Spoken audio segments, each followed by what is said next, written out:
இன்னைக்குப்பா நம்ம உடல் எடையை குறைக்கிறதுக்கு வெயிட் லாஸ் இட்லி செய்ய போகிறோம். நம்ம வந்து இந்த சொரக்காய் வச்சு தான் நம்ம இட்லி செய்ய போகிறோம். இந்த சொரக்காயில் வந்து அதிக நீர் சத்து இருக்குது. அதனால் உங்களுக்கு வெயிட் லாஸ் பண்ண ரொம்ப யூஸ்ஃபுல்லாக இருக்கும். வாங்க எப்படி செய்யலான்னு பார்ப்போம். சொரக்காய் வந்து நம்ம வந்து இதில் உள்ள தோல்கள் அப்படியே சீவிடணும். உங்களுக்கு சீவி இப்போ காமிக்கிறேன். இப்போ இந்த பக்கமும் நம்ம வெட்டிடணும். வெட்டிட்டு இப்போ என்ன செய்யறோம்னா இந்த தோலை ஃபுல்லாக நம்ம சீவிடணும்.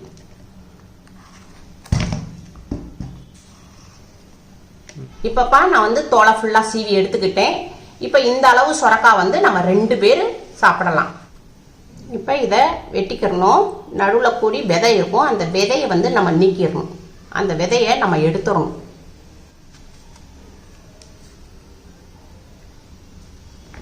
இப்போ இதை வந்துப்பா நம்ம இதை வந்து சீச்சு எடுத்துக்கணும். ஃபுல்லாக சீவி எடுத்துக்கிட்டேன். ஒரு சொரக்காய் சீவினதில் ஒரு சின்ன பவுல் வந்திருக்கு. இப்போப்பா சின்ன வெங்காயத்தில் ஒரு 7 வெங்காயம் எடுத்திருக்கேன். அதில் மிக்சி ஜாரில் போட்டுக்கிடுவோம். ஒரு பச்சை மிளகாய், ஒரு 1/2 இன்ச்சு இஞ்சி, ஒரு டீஸ்பூன் சீரகம். சொரக்காய் சீவினதுலப்பா நம்மளுக்கு வந்து கொஞ்சம் வந்து உழுவும். இப்படி இதை வந்து சீவ முடியாதுப்பா. அதனால இதை மிக்சியில் போட்டு அரைச்சிக்கிடுவோம். இதை உங்களுக்கு நான் மிக்சியில் அடித்து கொண்டு வரேன். இப்போ நான் மிக்சியில் அடித்து கொண்டு வந்திருக்கேன். இதில் நான் ஒரு பிட்டு தண்ணி விடலை. அதில் வெங்காயத்துலையும் நம்ம சொரக்காய் சீவாத அது போட்டிருந்தோம் இல்லையா, அதையும் அப்படி தண்ணி ஊற்றாமல் அடிச்சிருக்கேன். மாதிரி பேஸ்ட் மாதிரி அடிச்சுக்கோங்க. வாங்க இப்போ மாவு கரைக்கலாம். சின்ன கப்பில் 1 கப்பு ரவை எடுத்திருக்கேன். அதே சேம் அளவில் 1/2 கப்பு கோதுமை மாவு எடுத்திருக்கேன். அதே சேம் அளவில் 1/2 கப்பு கடலை மாவு. பாது கடலை மாவு போட்டுக்கிறேன். கடலை மாவில் அதிகமாக புரோட்டீன் இருக்கப்பா. இப்போ நான் ஒரு மீடியமான ஒரு கேரட் சீவி வச்சுருக்கேன். அதை இதில் போட்டுக்குருவோம். துருவியை நம்ம சொரக்காய் துருவி வச்சுருந்தோம்லப்பா, அதையும் நம்ம போட்டுக்குருவோம். இப்போ நம்ம வெங்காயம், சீரகம், இஞ்சி, பச்சை மிளகாலாம் அரைச்சி வச்சுருந்தோம் இல்லையா, அந்த பேஸ்ட்டையும் நம்ம போட்டுக்குருவோம். இப்போ கொத்தமல்லி இலை இருக்குல்லப்பா, அதை கொஞ்சம் நம்ம நறுக்கி போட்டுக்குருவோம். பொடிசாக நறுக்கி போட்டுக்கணும். தேவையான அளவுக்கு நான் கல் உப்பு போட்டிருக்கேன். 1/4 டீஸ்பூனு மஞ்சத்தூள் போட்டுக்குருவோம். கொஞ்சம் பெருங்காயப்பொடி போட்டுக்குருவோம். நம்ம கடலை மாவு போட்டிருக்கோம்லப்பா, அதனால நம்ம ஜீரணத்துக்காண்டி நம்ம பெருங்காயப்பொடி போட்டிருக்கோம். ஒரு 1/2 எலுமிச்சம்பழத்தை புழிஞ்சு விட்டுக்குருவோம். 1/4 டீஸ்பூன் பேக்கிங் பவுட்ரு போடுறோம். இப்போ இது எதுக்கு போடுறோம்னா இட்லி வந்து உங்களுக்கு சாஃப்டாக கிடைக்கும். இப்போ நான் எல்லாத்தையும் மிக்ஸ் பண்ணுறேன். இப்போ நான் எல்லாத்தையும் தண்ணி ஊற்றாமையே நான் பிசைஞ்சு எடுத்துருக்கேன்ப்பா. ஒரு பிட்டு தண்ணி விடலை. சொரக்காயில் இருந்த தண்ணியில் தான் நம்ம பிசைஞ்சு எடுத்துருக்கோம். இப்போ நம்ம வந்து இட்லி இதில் தான் நம்ம இட்லி ஊற்ற போகிறோம். இப்போ இட்லி ஊற்றுற அளவுக்கு நம்ம தண்ணி ஊற்றி மாவு பதத்துக்கு எடுத்துக்குவோம். முதப்பா நம்ம தண்ணி ஊற்றாமல் பிசைஞ்சிருந்தோம். அப்போ தான் உங்களுக்கு எல்லாமே கரெக்டாக மிக்ஸ் ஆகும். அதுக்கடுத்து நம்ம கொஞ்சம் நம்ம எவ்வளோ தண்ணி தேவையோ அந்த தண்ணி அளவுக்கு ஊற்றிக்கிடுவோம். இப்போ இந்த அளவுக்கு தான் நம்ம ஊற்றிருக்கோம். ரொம்ப தண்ணி ஊற்றிடாதீங்க. இந்த பதத்தில் தான் மாவு இருக்கணும். அப்போ தான் உங்களுக்கு இட்லி நல்லா வரும்.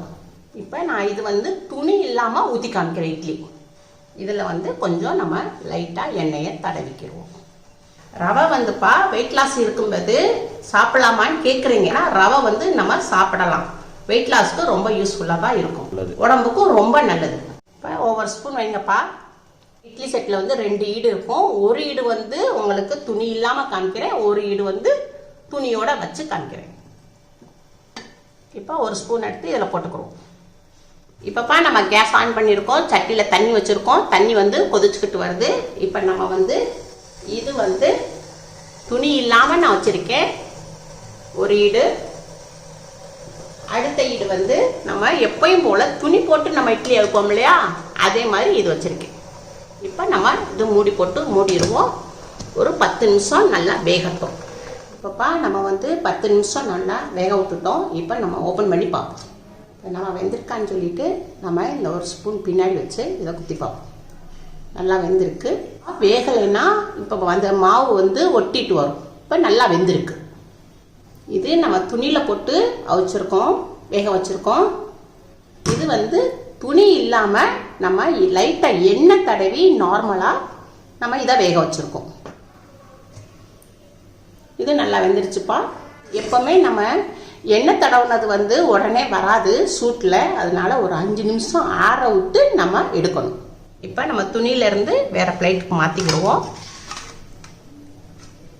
நல்லா வெந்திருக்கு, நல்லா சாஃப்டாகவும் இருக்குது, நல்லா ஈஸியாகவும் நம்ம துணியில் போட்டாலும் வேக வச்சாலும் ஈஸியாக வருது. நம்ம எப்போ இட்லி நார்மலாக ஊற்றுவோம்ல அதே மாதிரியே வருது உங்களுக்கு.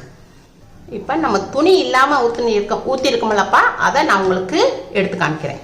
ஒரு சின்ன டீஸ்பூன் எடுத்து வச்சு அப்படியே எடுத்து ஃபுல்லாக ரவுண்ட் பண்ணிடுங்க.